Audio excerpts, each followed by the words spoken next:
مرحبا أعزائي المشاهدين من المحيط إلى الخليج في برنامجكم عرب شو. شمال أفريقيا تقريبا بكله فيه بترول وغاز، انطلاقا من مصر والسودان مرورا بليبيا والجزائر ووصولا إلى موريتانيا والسنغال. لماذا المغرب ليس له بترول رغم أن له مساحة شاسعة أكثر من 710 ألاف كيلومتر مربع ممتدة على واجهتين بحريتين مهمتين وهما البحر الأبيض المتوسط والمحيط الأطلسي، له صحراؤه الشاسعة بالإضافة إلى العديد من المقومات الطبيعية الأخرى؟ إذن لماذا كل الاكتشافات النفطية نجدها في شمال المملكة ونجد أكثر من 35 شركة تنقيب تعمل في المملكة المغربية كلها في شماله، ولا نجد حتى اكتشاف واحد في الصحراء المغربية ولا حتى شركة واحدة قررت التنقيب في هذه المنطقة؟ رغم أن مساحة الصحراء المغربية، ركز معي عزيزي المشاهد، تتجاوز بعض الدول العربية، فهي مثلا تقدر بضعفي دولة الإمارات العربية المتحدة. إذن لماذا هذا التكتم عن ثروات الصحراء المغربية؟ هل المغرب يخشى أن يتم ابتزازه أم أن هنالك عوامل أخرى سوف أشرحها لكم؟ ولكن المفاجأة الكبرى في هذه الفترة الأخيرة التي جعلتني أقوم بإعداد هذه الحلقة أنه يوجد شركة صهيونية تمكنت من الحصول على الترخيص في التنقيب في الصحراء المغربية. وبناء على ما سبق ذكره يمكن أن نركز في هذه الحلقة على سؤالين أو تساؤلين اثنين. فنجد في الأول ما هي أهم بنود هذه الرخصة التي يجب على المغاربة معرفتها لأنها تدخل في أمنهم القومي. ثانيا، لماذا اختارت المملكة المغربية هذه الشركة الصهيونية دونا عن غيرها؟ تنويه أعزائي المشاهدين، هذا البرنامج لا يعترف بما يسمى بإسرائيل، ونحترم إرادة الدول في التطبيع مع هذا الكيان تحت أي أسباب سواء مصالح الأمن القومي أو غيرها. وتأتي هذه الحلقة استجابة مني لطلبكم، وأنا سعيد بحجم نمو عدد المشتركين في هذه القناة وتفاعلكم، فتحية لكل أسرة عرب شو التي تشاهدني، ومرحبا بكل المشتركين الجدد. ولا تنسوا الضغط على زر الجرس حتى يمكنكم أن تكونوا أول من يشاهد حلقات عرب شو، خصوصا وأن أغلبكم دائما يشاهدون. ونكمل شرحنا بعد هذا الانترو.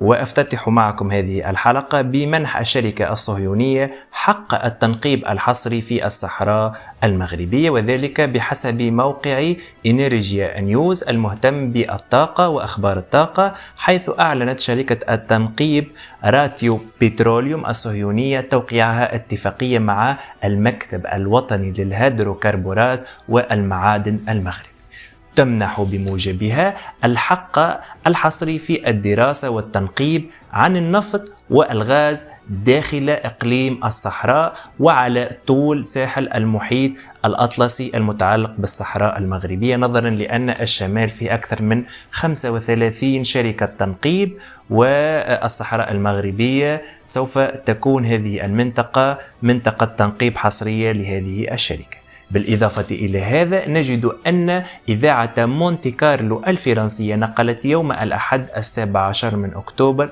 تشرين الأول سنة 2021 ميلاديا خبرا حول مدة هذه الرخصة التي منحت لمدة 8 سنوات قابلة للتجديد أو للتمديد، وتشمل عملية التنقيب حسب الاتفاقية الموقعة نهاية شهر سبتمبر أيلول 2021 المياه الضحلة والمياه العميقة بحوالي 3000 متر في مساحة إجمالية تقدر بأكثر من 129 1000 كيلومتر مربع. وبناء على ما سبق ذكره يمكن الآن أن نمر للتساؤل الثاني في هذه الحلقة، وهو لماذا اختارت المملكة المغربية هذه الشركة الصهيونية؟ هي الشركة الوحيدة التي قبلت نقل الخبرات العلمية والتكنولوجية في مجال التنقيب، ووجود الشركة يعتبر ضمانة مهمة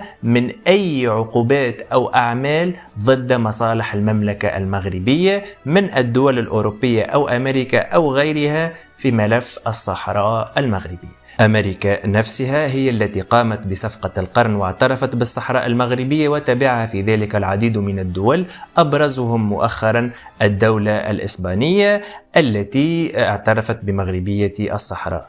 وهذه الثروة يمكن أن تكون سببا لتقدم الدول، كما يمكن أن تكون نقمة عليهم مثل ما حدث مع الدولة العراقية وغيرها من الدول النفطية والغازية المهمة. لذلك المملكة المغربية تعي هذا جيدا، وقررت أن تقوم بمنح هذه الرخصة لهذه الشركة. لذلك دخول هذه الشركة التراب المغربي يعتبره المغرب بمثابة الضمانة له، خصوصا وأن هذه الشركة مثلها مثل الشركات التكنولوجية الكبرى الأخرى تكون مرتبطة بوزارات الخارجية وتعمل وفق الخطط الحكومية، وفي المقابل تتمتع بنوع من الحصانة الدولية، ويقرأ أو يعير المجتمع الدولي حسابا لهذه الشركات، نظرا لأنها المؤثر الرئيسي في الاقتصاد العالمي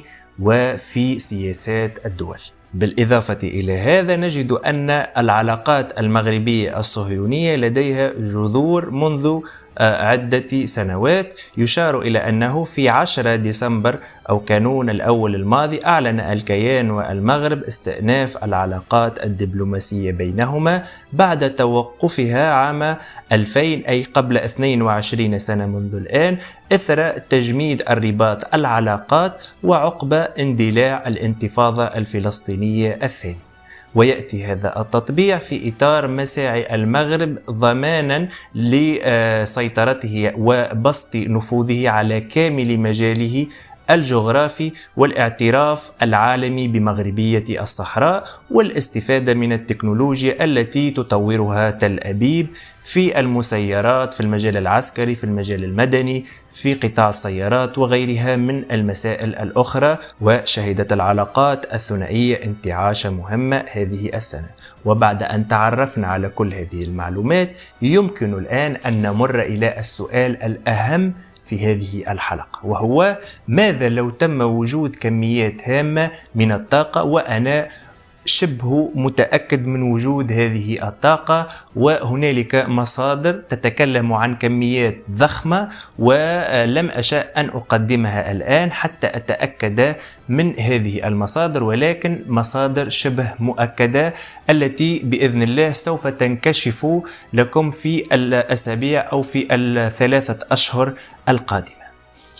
وفي هذه الحالة سوف ينقلب الاقتصاد المغربي 180 درجة، ومن أبرز نتائجه القضاء على فاتورة الاستيراد أولا، ثم الاحتفاظ بالأموال التي كانت ستذهب إلى استيراد المحروقات وتشغيلها في مشاريع لصالح المواطن وخلق الثروة. ثالثا الحفاظ على احتياطي الدولة من العملة الصعبة، وهذا سوف يجعل الحكومة تعمل بأريحية أكثر ويرفع التصنيف السيادي للمملكة المغربية ويسهل الحصول على القروض.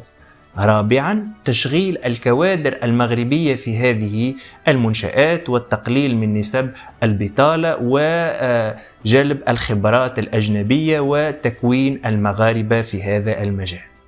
خامسا تنمية الصحراء المغربية وجعلها مركزا جاذبا للسكان وللاستثمارات، وبالتالي سوف تكون حواضر لا تقل أهمية عن الشمال، ونحقق التوازن الديموغرافي بين كامل إقليم الوطن أو المملكة المغربية. سادسا، في صورة تحقيق الاكتفاء الذاتي سوف تصبح المملكة المغربية مصدرا للطاقة، وسوف تنافس القوى التقليدية في السوق الأوروبية وفي سوق الطاقة العالمي، وهذا سوف يكسب المملكة المغربية نفوذ عالمي أكثر، وسوف يعود عليها بعوائد مالية ضخمة دون عناء كبير. سابعا، ضمان السيادة الطاقية والابتعاد رويدا عن التبعية الطاقية، خصوصا وأننا شاهدنا كيف أوروبا التي تابعة للدولة الروسية في مجال الطاقة كيف تتحكم في اقتصادها وكيف تتحكم في الغاز الذي يتوجه إلى هذه الدولة، وهذا يؤثر على المصانع وعلى غاز التدفئة في المنازل وما إلى ذلك، وبالتالي يجعل هذا الأوروبيين غير مكتملي السيادة. وبالتالي في حال المملكة المغربية تمكنت من تحقيق الاكتفاء الذاتي من الغاز والنفط فهذا أمر مهم جدا للغاية. ولا ننسى النقطة الثامنة، وهنالك العديد من النقاط الأخرى وهي التي تتعلق بسعر صرف العملة وهي عملة الدرهم، وبالتالي في الحفاظ على هذه العملة أو في تقويتها سوف تكون له تداعيات جد إيجابية على شرائح واسعة من المجتمع المغربي، خصوصا حينما يتم استيراد الأجهزة الإلكترونية وما إلى ذلك من السلع الأخرى من خارج المملكة المغربية. أرجو أن أكون قد وفقت في نقل المعلومة، خصوصا وأن هذه الحلقة ساخنة للغاية، تتكلم عن الصحراء المغربية، فيها العلاقات الصهيونية المغربية، فيها دور الشركات في التقارب بين الدول وفي تحقيق مصالحها. كل هذا أرجو أن أكون قد وفقت في نقله لكم. وإذا أعجبتكم هذه الحلقة وأعجبكم هذا المحتوى ودائما تشاهدون حلقات عرب شو، أدعوكم إلى الانضمام لأسرة عرب شو، والتي سوف يسعدها انضمامكم حينما تقومون بالاشتراك في القناة وتفعيل زر الجرس حتى يأتيكم كل ما هو جديد.